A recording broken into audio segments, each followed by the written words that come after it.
Armstrong, by the nature of your assignment, if you carry it out successfully, you're destined to become a historical personage of some consequence. And I'm wondering if in that light you've decided upon something suitably historical and memorable to say when you perform this symbolic act of stepping down on the moon for the first time. No, I haven't. I hope he doesn't say, oops, I slipped. There's one back here.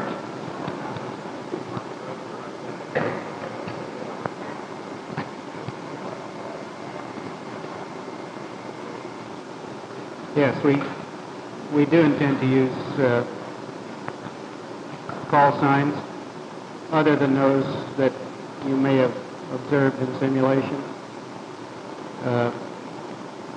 Call sign of the lunar module will be Eagle. Call sign of the command module will be Columbia. Columbia. Now, those names, both names, were suggested by a number of people. Very many, large number of other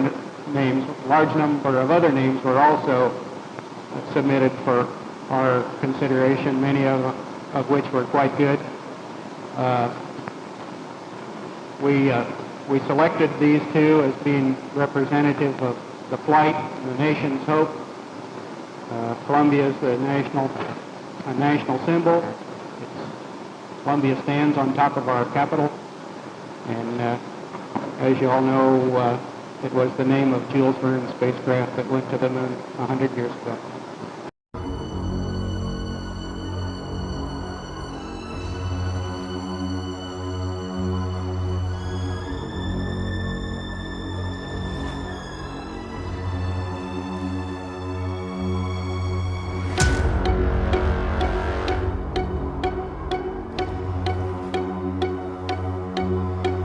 Man's greatest adventure.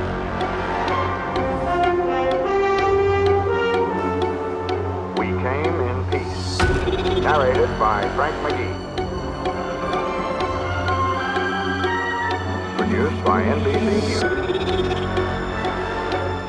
For the Gulf Oil Corporation. It was the beginning of a journey that really has no foreseeable end. In a unique era, when for the first time in human history, man is finding at least partial answers to riddles that have always haunted him. Where did the moon come from? And what was the Earth like billions of years ago? The keys to understanding lie in drab, gray, porous-looking rocks, 250,000 miles from their home.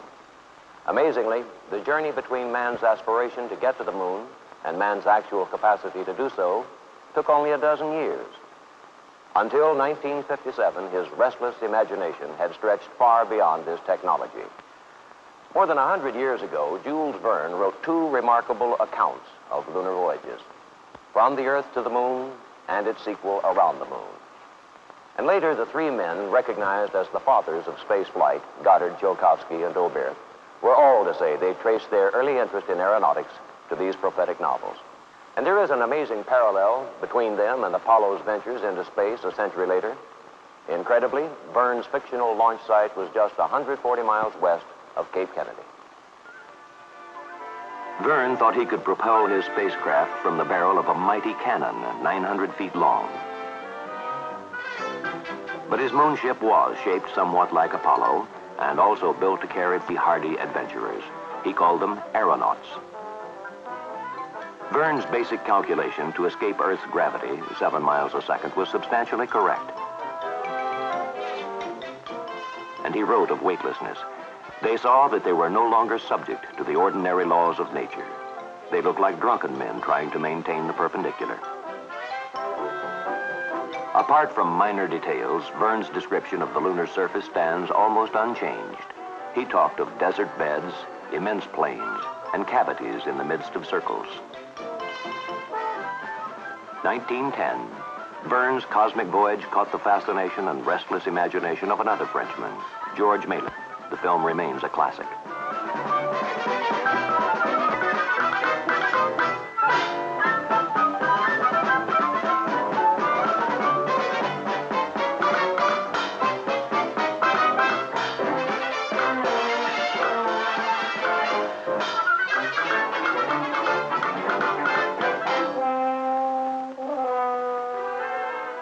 2 decades later, German director Fritz Lang's Girl in the Moon, for which rocket pioneer Hermann Oberth was technical advisor. A puree of science and melodrama.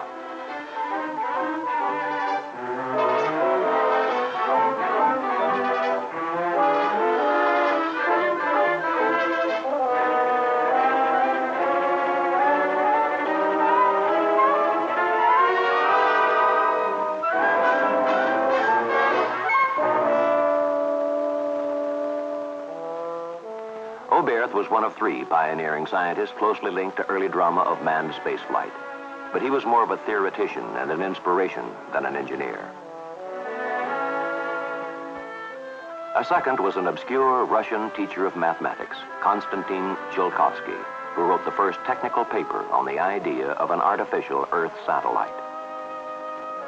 But in terms of experimentation, it was an American, Robert Goddard, whose combined theory and practice marked a major scientific turning point in history.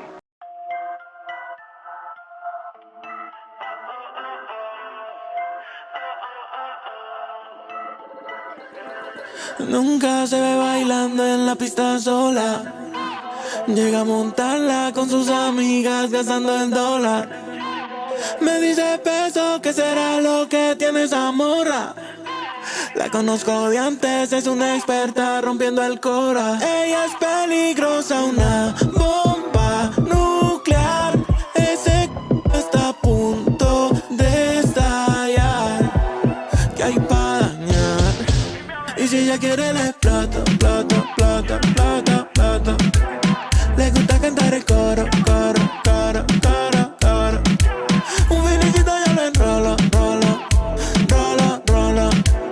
Baby, tú no comentes nada y yo ni te menciono.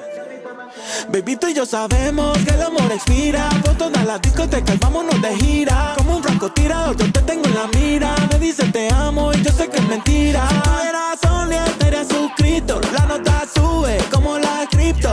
Siento hambre y de ti tengo apetito. Quiero que mi cama huela a ti como lo dice Tito. Dime a ver, ¿dónde matamos esta noche con una emover? Suéltala, quiero ver. Y si ella quiere le exploto, plato, plato, plato, plato.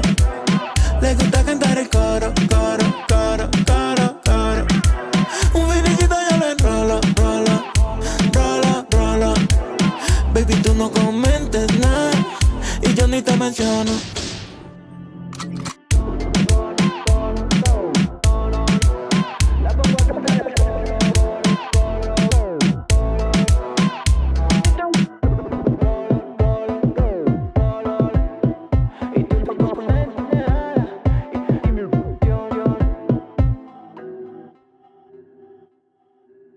Decided upon something suitably historical and memorable to say when you perform this symbolic act of stepping down on the moon for the first time? No, I haven't. I hope he doesn't say, oops, I slipped.